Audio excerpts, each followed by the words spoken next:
Президент США Дональд Трамп выступил на горе Рашмор по случаю 250-летия независимости США, назвав эту дату одним из величайших событий мировой истории.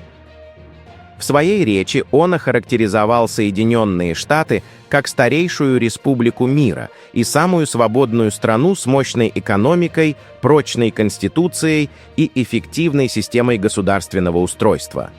Американская модель свободы, самоуправления и процветания была представлена как уникальное историческое явление.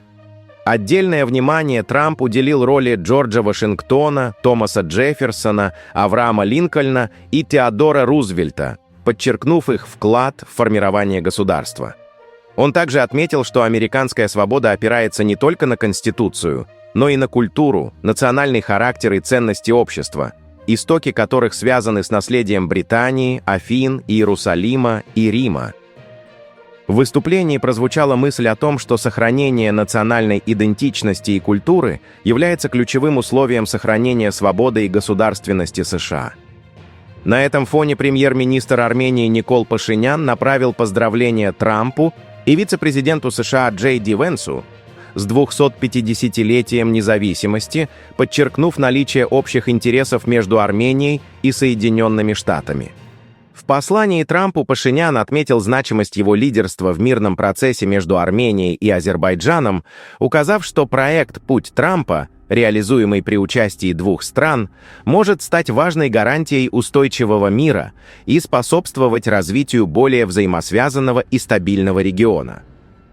В обращении к Венсу премьер-министр Армении отдельно подчеркнул значение его февральского визита в Ереван, назвав его фактором углубления партнерства, укрепления политического диалога на высоком уровне и взаимного доверия. Кроме того, стало известно о телефонном разговоре между президентом России Владимиром Путиным и Дональдом Трампом, состоявшемся по случаю Дня независимости США. Беседа продолжалась около часа и носила не только протокольный, но и деловой характер. В ходе разговора затрагивалась тема урегулирования конфликта в Украине, а также обсуждались перспективы дальнейших контактов, включая возможный визит помощников Трампа в Россию. Отдельно была упомянута спортивная тематика. Путин пожелал Трампу успешного проведения чемпионата мира по футболу в США. После церемонии прощания с верховным лидером Ирана аятоллой Хаминеи, бывший президент Дмитрий Медведев заявил, что Ормузский пролив стал для Тегерана оружием не менее мощным, чем ядерное, и добавил, что у Ирана в запасе есть термоядерное оружие – Баб-эль-Мандебский пролив, намекая на стратегическую важность этих морских путей. Тем временем в Турции были проведены испытания баллистической ракеты «Тайфун-Блок-3» в противокорабельной конфигурации, свидетельствуя о наращивании оборонных возможностей Анкары в морской сфере. Отношения между Ираном и Ереваном также находятся в центре дипломатического внимания. По сообщению иранского информационного агентства Mehr News Agency, президент Ирана в разговоре с премьер-министром Армении Николом Пашиняном подчеркнул, что укрепление двусторонних связей отвечает интересам обеих стран и должно быть защищено от внешнего вмешательства. Он также выразил надежду на скорейшее завершение переговоров по соглашению о всестороннем двустороннем партнерстве. В то же время в Европейском парламенте было отмечено, что в процессе вступления Турции в Европейский Союз не наблюдается прогресса. Отсутствуют необходимые реформы и улучшения в области верховенства права и основных прав человека. Парламент выразил, что Турция остается важным партнером ЕС и НАТО, но властям необходимо решить существующие проблемы, чтобы продвинуться по пути интеграции. Также в Иране произошла смена командования военно-морских сил Корпуса стражей Исламской революции. Новым командующим ВМС КСИР назначен адмирал Али Азмаи, ранее возглавлявший 5-й военно-морской округ, отвечающий за южные острова Кешем и Киш в Персидском заливе. Его назначение последовало после ликвидации израильской армией предыдущего командующего Алирезы Тангсири 26 марта этого года. Кроме того, Государственная служба экспортного контроля Украины выдала разрешение на экспорт ударных беспилотных авиационных комплексов F-10, произведенных украинской компанией F-Drones, для нужд вооруженных сил Соединенных Штатов. В феврале американская компания UDD Tech Corp, представляющая продукцию F-Drones в США, участвовала в первом этапе программы Gauntlet ARRY на базе Форт Беннинг.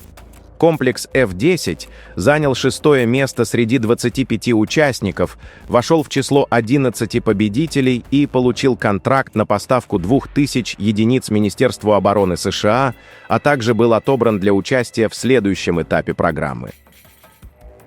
Конституционный суд Армении отклонил ходатайство пророссийской оппозиции об аннулировании результатов парламентских выборов, оставив итоги голосования в силе. Суд не удовлетворил апелляцию оппозиционного блока «Сильная Армения», который набрал 23,3% голосов и заявлял о многочисленных нарушениях в ходе избирательного процесса. При этом правящая партия «Гражданский договор» получила почти 50% голосов избирателей. Оппозиционные силы утверждали, что накануне выборов имела место волна арестов, направленных против их кандидатов в парламент и сторонников.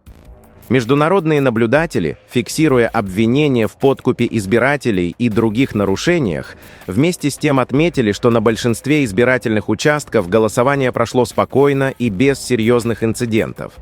После решения Конституционного суда, которое фактически лишило оппозицию юридических оснований для пересмотра итогов выборов, последовала ожидаемая политическая реакция.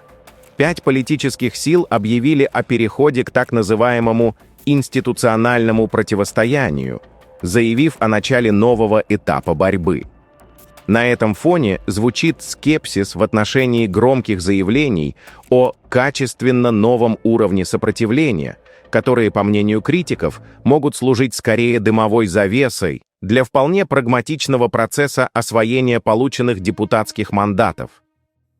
За последние годы подобных этапов борьбы в армянской политике накопилось немало, и каждый новый громкий старт все чаще воспринимается как повторение уже знакомого сценария. Тем не менее, объединение 5 политических сил оформилось не только декларативно. Они опубликовали совместный манифест, в котором пообещали защитить все, что можно защитить, предотвратить все, что можно предотвратить, и исправить все, что требует исправления.